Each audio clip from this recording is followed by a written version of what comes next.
And we're back with another picks and predictions video for UFC Fight Night, Emmett versus Vallejos. And boys, we looked bad for the past couple weeks, but we're looking to do a complete bounce back for this fight night, and there's a lot of money to be made. First fight of the night is going to be in the strawweight division, where we have Piera Rodriguez set to face off against Sam Hughes in a rematch that no one wanted to see. I really like the side of Piera Rodriguez. I think this goes no different to the first. She is very pressure heavy, and Sam Hughes struggles against girls who can take her down. She's also struggling against girls who push her back. So yeah, I like the side of Piera Rodriguez. I think she wins the rematch in the same fashion she won the initial fight, by unanimous decision, but no bet on the fight. Next up, we're going to the bantamweights, where we have Luan Lacerda set to face off against Hecher Sosa in his UFC debut. I really like the side of Sosa. I think he's so well-rounded. Luan Lacerda, at the UFC level, he has looked awful. A lot of people like him because of his victory against Simon Oliveira. They think his jiu-jitsu is this great jiu-jitsu, and I don't see it. I really like the side of Hecher. I think Hecher, he is so well-rounded as a fighter, not only in the striking, but in the grappling. So if it gets taken down to the ground, he can survive there. He's going to piece him up in the striking, and I think he gets a finish. The bet for this fight is going to be Hecher Sosa to win under 2.5. On to the next one. On to the female bantamweights, where we have Mesquita set to face off against Rendon. She's Monste now. I guess it rolls off the tongue better, but Bia should get an easy victory here once she can get the fight down to the ground.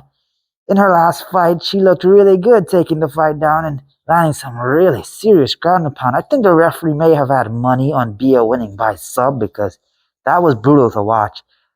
I think she gets it down, pounds her way to a victory, but don't bet it, because she can easily get ground and pound finish or a sub finish. Rendon, in every single fight that she has been a part of, it's gone to decision, win or loss. 7 wins, 1 loss, all go by way of decision. So give me Bia to win by sub, no bet on the fight. Next up, we're going to the middleweights, where we have Brad Tavares set to face off against Eryk Anders.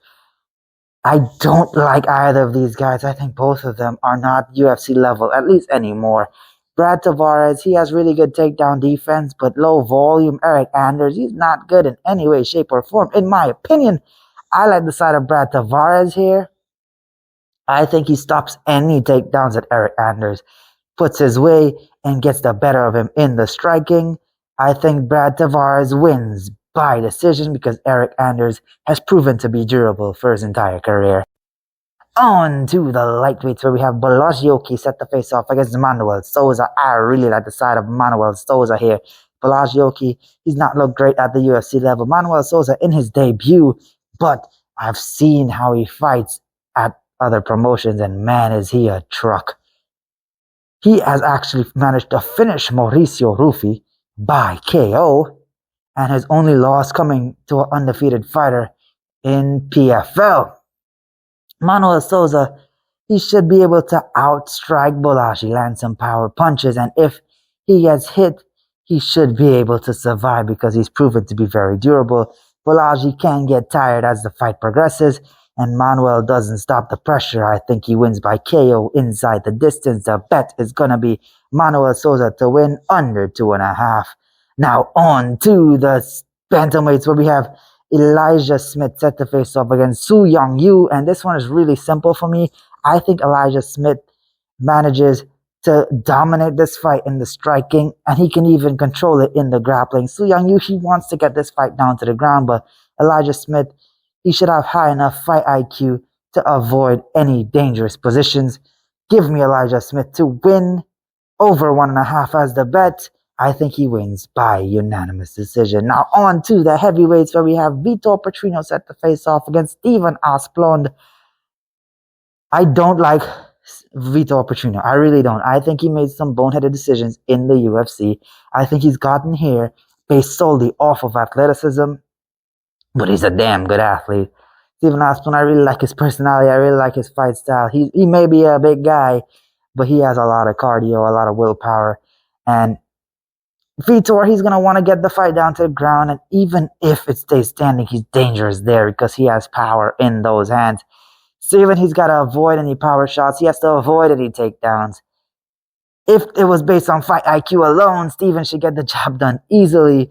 But Vitor, man, his athleticism could push him through with this fight. But I'm edging more towards Steven Asplund. I think there's a lot more value in that one. But it's definitely a fight you should stay away from in terms of betting. I think Steven catches him and puts him out. Because Vitor just puts his head out there. But it's very possible that Vitor could get a knockout here. It's very possible Vitor could take him down and just control him for the fight. I don't think Vitor gets a sub. He looks at his corner every single fight for advice during the fight, but I think if Vitor was to win, it's going to be by knockout or decision. Steven Asplund, I got as a pick for KO. If he was to look at a bet for this one, I think you'll probably want to does not go the distance, but I highly advise you stay away from it in terms of betting. Now on to the welterweights where we have Chris, the action man Curtis, set to face off against Myktybek Oralbai. I really like the side of Myktybek here to win by decision. Chris Curtis, he's too low volume. I don't think he's going to be able to knock out Myktybek. I think Myktybek, he gets the better of him in the striking. He may not land some clean shots, but he's going to land enough to win the rounds. And Chris Curtis, I just don't like his fight style, guys. So I give me Myktybek Oralbai to win by decision. On to the flyweights where we have Bruno Silva set to face off against Charles Johnson. This one is a tough one to call because Bruno Silva has a lot of power. He has good striking. He has some decent wrestling. Charles Johnson, he's a really nice striker, but coming off a brutal KO loss to Alex Perez this year, he hasn't taken much time off. If this fight was just like a normal fight where he had sufficient rest, I got Charles Johnson winning all day, but that KO is a big factor. I still kind of edge towards Charles Johnson and avoiding any power shots coming his way and landing some nice clean shots enough to win on the judges' scorecards to give me Charles Johnson to win, but don't bet this fight. Stay away from it. Next up, we're going to the light heavyweight division where we have Oumar Sy set to face off against Iwan Cutelaba. And I really like the side of Oumar Sy here. I don't like Iwan one bit. I think he's very overrated in terms of the striking. I think he doesn't have that great of a ground game. And I think he only has one round of cardio in him. In the fight, the first round, it's going to tell the way the fight's going to go. Oumar, he's going to be pushing forward for that takedown. If he doesn't get it, he's going to be absolutely screwed. But Iwan, if he gets taken down, he's going to get absolutely gassed where Oumar Sy manages to pound his way into either a ground and pound finish or a submission victory. But give me Oumar Sy to win under 2.5. On to the next one where we have Marwan Rahiki set to face off against Hardwick. And I really like the side of Marwan here. He's a much better striker. All his wins happen inside the distance, and I see this one going no different. I think he wins by KO. UFC debut. Advise you stay away from it in terms of betting, but that's going to be the pick and the play. Next up, we're going to the featherweight division yet again, where we have Fili set to face off against Jose Delgado. I love the side of Jose Delgado. He's got some power in those hands. He's a really, really nice fighter to watch, and I see him putting Fili out cold. Give me Jose Delgado to win by KO. Next up, we're going to the weirdest co-main event we've had for the year, where we have Lemos set to face off against Jillian Robertson. I really like the side of Jillian Robertson here. I think she takes Lemos down to the ground and gets a submission victory, but highly recommend you stay away from it in terms of betting, because if Amanda manages to keep the fight standing, she can beat Jillian Robertson in the striking, but I don't think she avoids any takedowns. It is a 3-round fight, so I think Jillian manages to win at least 2 if it was to go to the judges' scorecards, but her path to victory is clearly getting that submission victory. And now we're going to the main event at the featherweight division, where we have Josh Emmett set to face off against Kevin Vallejos. I love watching Kevin Vallejos fight. His only loss came in a Dana White Contender Series against John Silva, but he was in that fight for the entirety of it. He didn't quit on himself at all. And he has some really, really nice combinations. Packs a decent amount of power. He has a lot of finishes on his record, but Josh Emmett is a really tough guy to finish. Josh Emmett is not going to quit. I like Kevin Vallejos to win. I think he manages to land some really nice shots on Josh Emmett. I'm leaning towards decision here. I think he puts on a showcase performance here. But I don't think he has the power to put a guy like Josh Emmett out. If he does, I definitely see Josh Emmett retiring. He did look terrible in his last fight against Youssef Zalal, but that was a submission victory.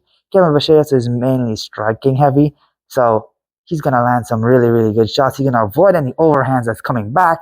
Even if Josh Emmett lands, I don't think Josh puts him out, so give me Kevin Vallejos to win by decision. And that has been my picks and predictions for UFC Fight Night, Emmett versus Vallejos. Be sure to leave a like. Let me know what you think of it down below in the comments. Subscribe, follow me on TikTok, follow me on Twitter, support the channel on the Patreon, and I'll catch you in the next one. Until then, game time.